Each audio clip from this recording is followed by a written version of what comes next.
എന്നെ ട്വിൻചാൻ വരുന്ന ആൾക്കാരാണ്, അതും കൂടെ പറയണം. ഇവരുടെ ബിഹേവിയറിൽ മാറ്റം വരുത്താൻ പറ്റും. അതായത് ഈ റൂഡായിട്ടുള്ള ക്യാരക്ടർ, കാരണം നാട്ടുകാർ ഇവർക്കെതിരെ വരാൻ തുടങ്ങി. അമ്മമാർ ഒരുപാട് കഷ്ടപ്പാട് സഹിക്കുന്നു. ശ്രുതിയുടെ അടുത്തേക്ക് എത്തുന്ന ആളുകളെല്ലാം ഹീൽ ചെയ്ത് മാറ്റാൻ പറ്റും. ചിലത് ഞാൻ ബോൾഡായിട്ട് പറയും, ഞാൻ എടുക്കില്ല എന്ന് തന്നെ പറയും. കാരണം എനിക്കറിയാം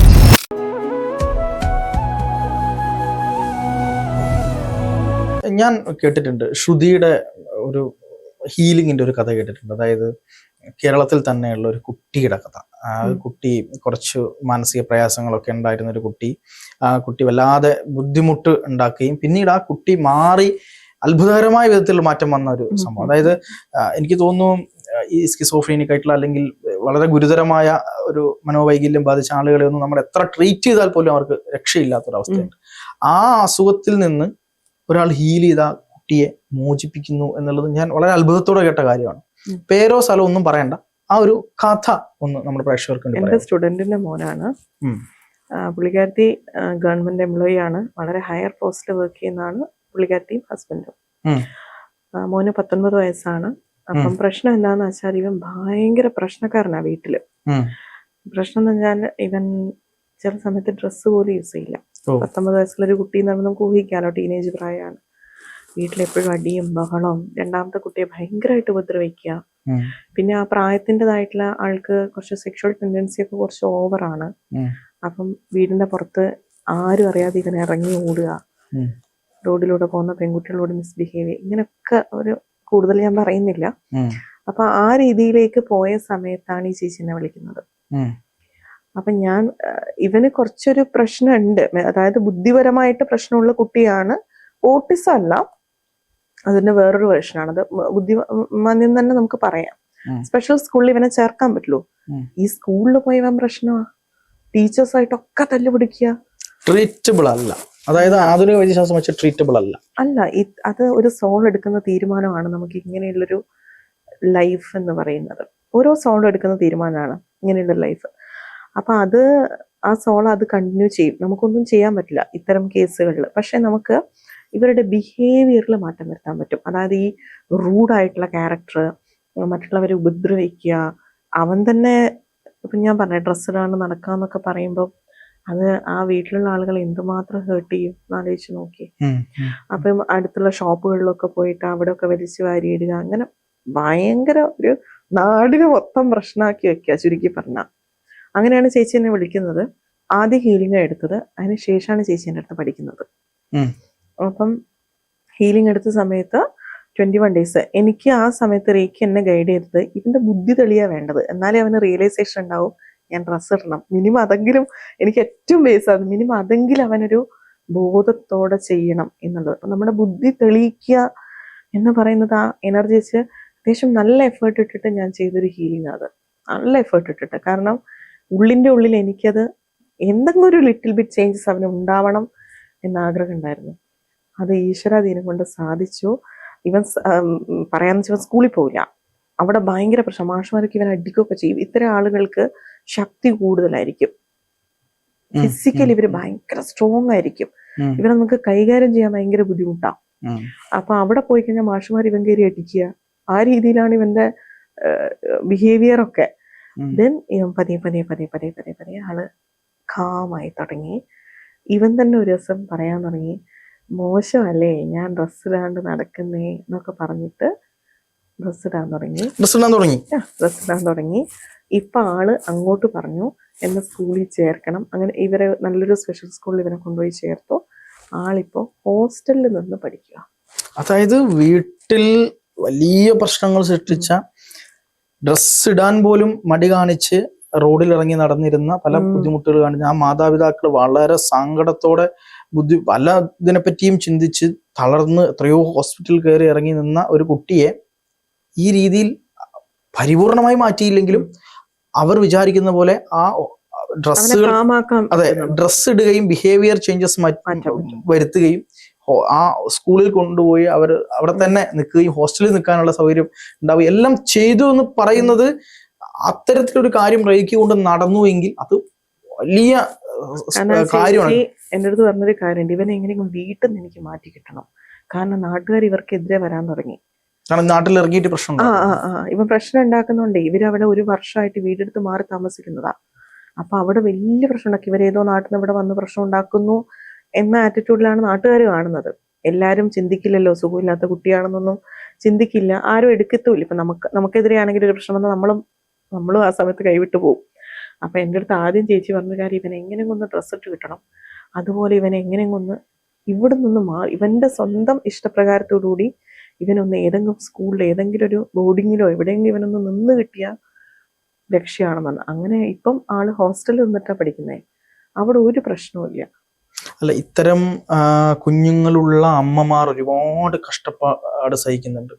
അത്തരത്തിലുള്ള അമ്മമാർക്കൊക്കെ ഒരു വലിയ ആശ്വാസമാണ് ഈ വാക്കുകൾ എന്ന് ഞാൻ പറയും. കാരണം മറ്റു വൈദ്യശാസ്ത്രങ്ങളിൽ ലിമിറ്റേഷൻസുകൾ വലിയ രീതിയിലുണ്ട്.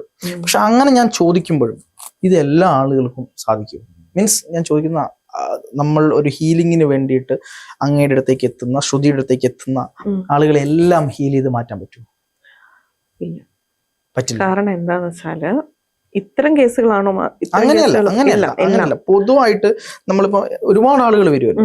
അപ്പൊ എല്ലാ ആൾക്കാരും നമുക്ക് ഹീൽ ചെയ്യാൻ പറ്റുമോ? ഇനി അതല്ല, ഇയാളെ ഹീൽ ചെയ്യണ്ട എന്നൊരു നിർദ്ദേശം തരുമോ? അല്ലെങ്കിൽ നമുക്ക് ഹീൽ ചെയ്തിട്ട് റിസൾട്ട് ഇല്ലാത്ത അവസ്ഥ വരും, അങ്ങനെയൊക്കെ എന്തെങ്കിലും ഉണ്ടോ? ഉണ്ട്. അതായത് ചില കേസുകളിൽ എനിക്ക് മനസ്സിലാവും എടുക്കണ്ട മനസ്സിലാവും. അത് ഞാൻ പറയും, ഞാൻ എടുക്കില്ല എന്ന് തന്നെ പറയും. ചിലപ്പോൾ അവർക്കത് ഇറിറ്റേഷൻ ഉണ്ടാക്കും. ചിലത് ഞാൻ ബോൾഡായിട്ട് പറയും, ഞാൻ എടുക്കില്ല എന്ന് തന്നെ പറയും. കാരണം എനിക്കറിയാം അത് പിന്നെ എന്നെ ട്യൂൺ ചെയ്യാൻ വരുന്ന ആൾക്കാരുണ്ട് കേട്ടോ, അതും കൂടെ പറയണം. അതായത് അതിനു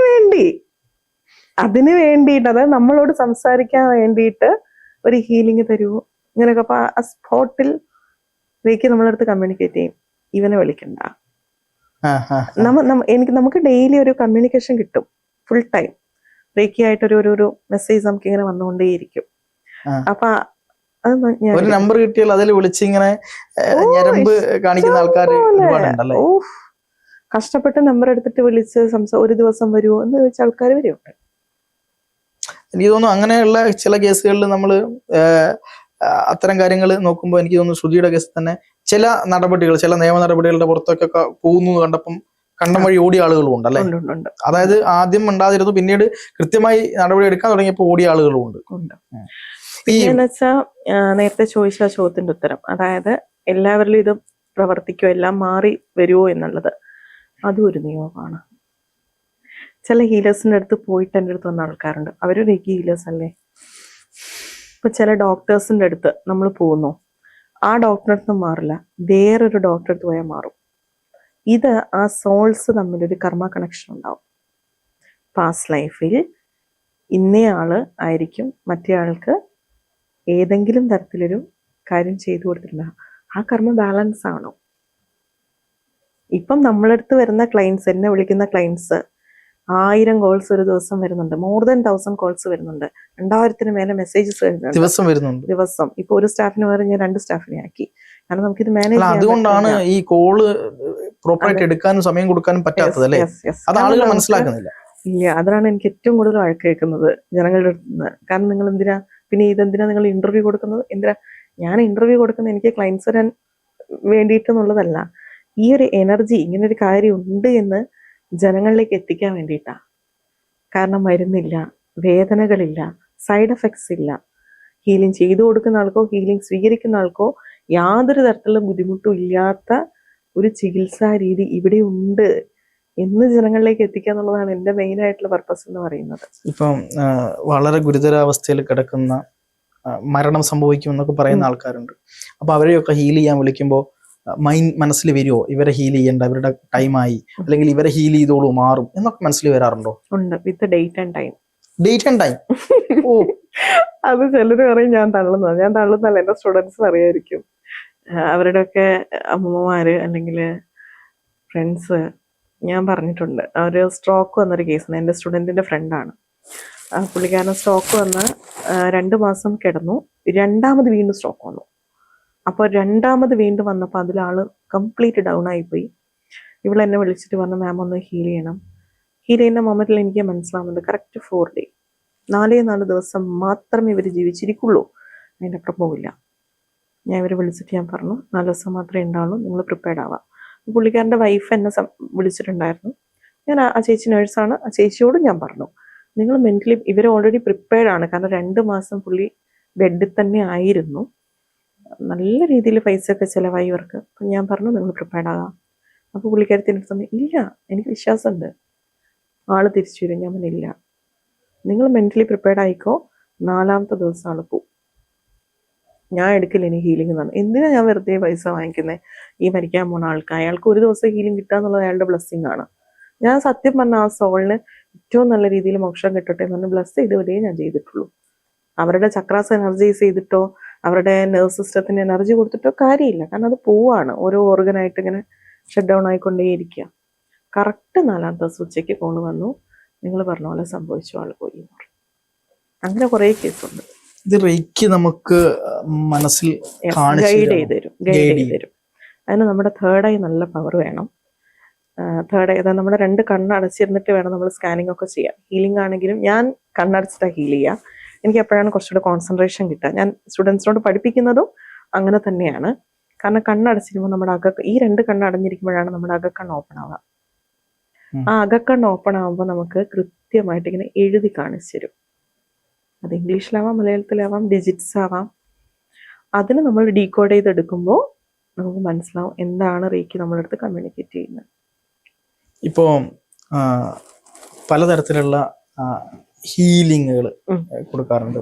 പല സ്പിരിച്വലി ഹൈ പൊസിഷനിൽ നിൽക്കുന്ന ആൾക്കാരൊക്കെ ഉണ്ട്. പലരും അങ്ങനെയുള്ള പല ആൾക്കാരുമായിട്ടുള്ള ഒരു ബന്ധം എന്താണ് ഭഗവാന്റെ അനുഗ്രഹത്താൽ എനിക്ക് ഉണ്ടായിട്ടുണ്ട് സൂക്ഷിക്കാനുള്ളത്.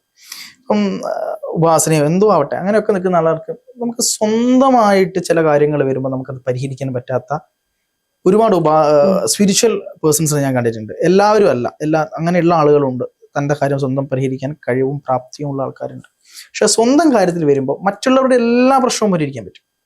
അവർക്ക് എന്ത് വിഷയം വന്നാലും, ഞാൻ പറയുന്നത് കോമൺ ആയിട്ടുള്ള ഭൗതിക വിഷയങ്ങളല്ല, അല്ലാത്ത തരത്തിലുള്ള പ്രശ്നം വന്നാൽ പരിഹരിക്കാൻ പറ്റും. പക്ഷെ നമ്മുടെ കാര്യങ്ങൾ പരിഹരിക്കാൻ പറ്റാത്ത സ്പിരിച്വൽ പേഴ്സൺസ് ഉണ്ട്. എന്തായിരിക്കും അതിന്റെ കാരണം? കാരണം എന്താണെന്ന് വെച്ചാൽ പലതുണ്ട്. ഒന്ന്, നമുക്ക് നമ്മളെ അറിയാലോ. പ്രാർത്ഥന അറിയുന്ന പോലെ വേറൊരാൾക്കും അറിയില്ല, അല്ലേ? നമ്മുടെ 100% വേറെ ആർക്കെങ്കിലും അറിയോ? ഇപ്പൊ ഞാൻ വേറെ എൻ്റെ ഒരു ഫ്രണ്ടിന്റെ അടുത്തോ അല്ലെങ്കിൽ എൻ്റെ പാർട്ട്ണറിന്റെ അടുത്തോ നമ്മൾ പറയുന്നുണ്ടാവും എൻ്റെ മനസാക്ഷി സൂക്ഷിപ്പുകാരനാണ് നീ, അല്ലേ? പക്ഷെ പറയാൻ പറ്റും നമുക്ക് നമ്മുടെ മനസാക്ഷിയോട് ചോദിച്ചാൽ പറയാൻ പറ്റും ഏറ്റവും സെറ്റ് കാര്യങ്ങൾ സംസാരിച്ചിട്ടുണ്ടെന്ന്? ഇല്ല. കാരണം നമ്മുടെ കൺപീരുകൾ ചിമ്മി അടയുന്ന അത്രയും ഫാസ്റ്റ് ആയിട്ടാണ് തോട്ട്സ് നമ്മുടെ ഉള്ളിൽ കടന്നു പോകുന്നത്. അപ്പൊ എന്തൊക്കെ കാര്യങ്ങൾ ഞാൻ എന്ന വ്യക്തിയിലൂടെ കടന്നു പോകുന്നുണ്ടാവും, എന്തൊക്കെ കാര്യങ്ങൾ പ്രാർത്ഥന എന്ന വ്യക്തിയിലൂടെ കടന്നു പോകുന്നുണ്ടാവും. അപ്പോ എന്റെ എല്ലാ വീക്ക്നെസ്സും എനിക്കറിയാം. ഞാൻ ഈ വീക്ക്നെസ് ആണ് ആദ്യം കണക്കൂട്ടുക ഹീൽ ചെയ്യുന്ന സമയത്ത്. എന്നെ കൊണ്ട് ഇത് പറ്റുമോ? ഞാൻ എൻ്റെ മെന്റലി ഇത്രയും ഡൗൺ ആണ്, ഞാൻ ഇമോഷണലി ഇത്രയും ഡൗൺ ആണ്. അപ്പം ഞാൻ എങ്ങനെ ഇതിനെ ഓവർകം ചെയ്യും? അപ്പം നമ്മൾ വേറൊരാളുടെ സഹായം തേടേണ്ടി വരും. അതാണ് മിക്ക ആളുകൾക്ക് സംഭവിക്കുന്നത്. അതാണ് മറ്റൊരാളുടെ സഹായം തേടേണ്ടി വരുന്നത്. നമുക്ക് നമ്മളെ അറിയാലോ, നമ്മുടെ പോസിറ്റീവ് നെഗറ്റീവ് നമുക്കറിയാലോ. മറ്റേ ആൾക്ക് നമ്മുടെ പോസിറ്റീവ് അറിയുള്ളൂ, നെഗറ്റീവ് അറിയില്ല. ശരിയല്ലേ? ശരിയാണ്.